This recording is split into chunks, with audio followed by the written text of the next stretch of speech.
కథ బ్రిటిష్ పాలన కాలంలోని భారతదేశానికి చెందింది. అప్పట్లో భారత ప్రజలు స్వాతంత్ర్యం కోసం పోరాడుతున్నారు.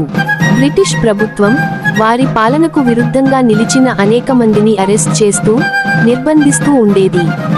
ఉద్యమ నాయకుడు వీరేష్ బాబు. వీరేష్ బాబు ఒక చిన్న గ్రామానికి చెందిన యువ ఉద్యమ నాయకుడు.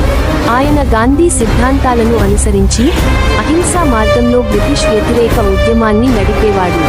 గ్రామాల్లోకి వెళ్లి ప్రజలకు స్వాతంత్ర్య పోరాటం గురించి వివరించేవాడు. మన భూమి మనది, మన హక్కులు మనవి అనే నినాదాలతో ప్రజల్లో చైతన్యం కలిగించేవాడు. ఒకరోజు వీరేష్ బాబు గ్రామంలో ఒక భారీ ర్యాలీ నిర్వహించాడు. వందలాది మంది రైతులు, కార్మికులు, మహిళలు ఆయన మాటలను వినడానికి వచ్చారు. బ్రిటిష్ వారి పాలన ఇక సాగదు, మనకు స్వాతంత్ర్యం కావాలి అని గర్జించాడు వీరేష్ బాబు. జనాల్లో అద్భుతమైన ఉత్సాహం వచ్చింది. అదే సమయంలో రహస్యంగా ఆ ర్యాలీని గమనిస్తున్న బ్రిటిష్ పోలీసులు ఆయనపై కన్నేశారు. బ్రిటిష్ ప్రభుత్వం ఆదేశాలతో పోలీసులు ర్యాలీ మధ్యలోకి వచ్చి వీరేష్ బాబును అరెస్టు చేయడానికి ప్రయత్నించారు. కానీ జనసందోహం వారిని ఆపింది. గ్రామస్తులంతా కలిసి వీరేష్ బాబును రక్షించడానికి ముందుకొచ్చారు.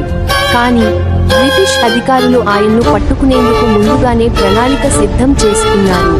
రాత్రి వేళ వీరేష్ బాబు తన సహచరులతో భవిష్యత్ కార్యాచరణపై చర్చిస్తున్నప్పుడు ఒక్కసారిగా పోలీసు దళం గుమికూడి ఆయనను అదుపులోకి తీసుకుంది.